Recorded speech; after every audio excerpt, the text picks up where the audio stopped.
It takes time to perfect one's craft, but it takes less time to discover one's love and undeniable passion for their work. For this craftsman at Samuel Gordon's jeweler, this is true. A picture can tell 1,000 words, but a smile can tell even more. At the Village on the Park retirement home, smiles were in full bloom. In today's society, some people's idea of spending time with friends may be either going to their house or going out to explore a city.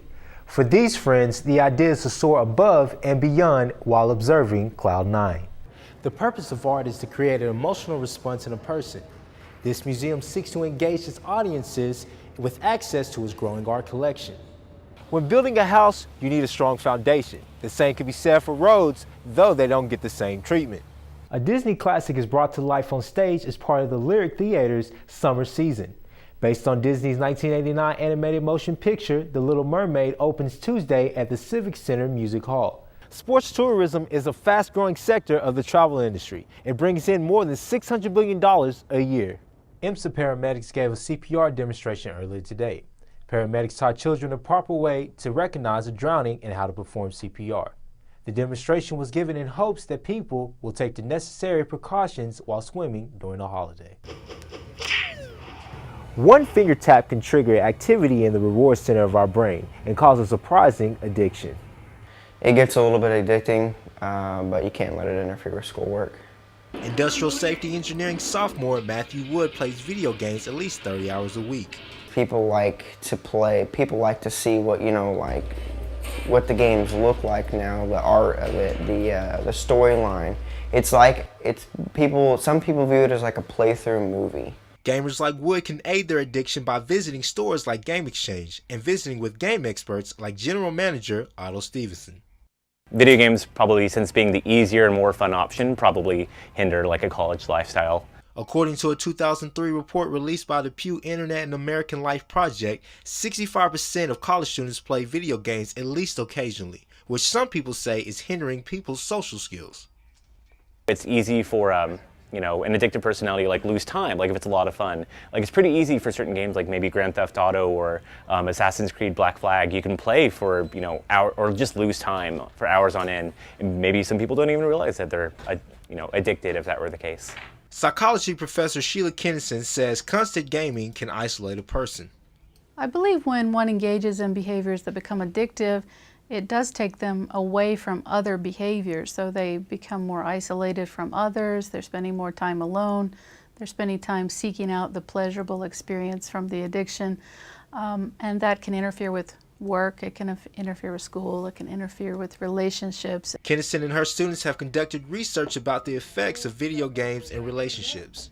A lot of people don't even think of a lot of the things they do that are games as games. So on many smartphones you can do puzzle games and you can do games on Facebook, and so I think a lot more than 65% are actually playing these games that we wouldn't call video games.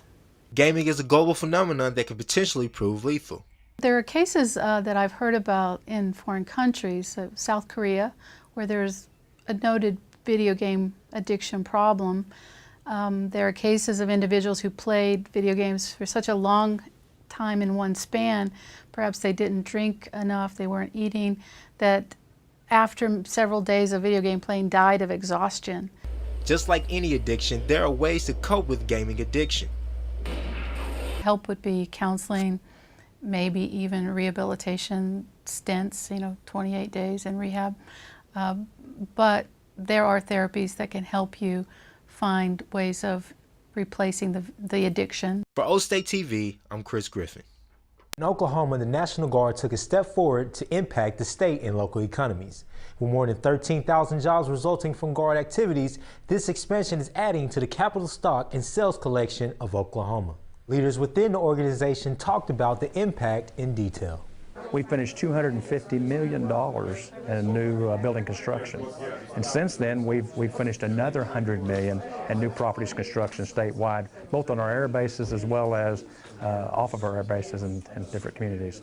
So just in construction, we're talking $350 million in new property for the state. A lot of jobs. I think the numbers show somewhere around 13,000 jobs as a result of our activities.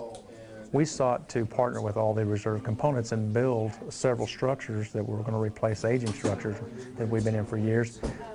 We were trying to frame what value are we to the different communities. And the communities would ask, hey, why would we want to have the Guard in this community?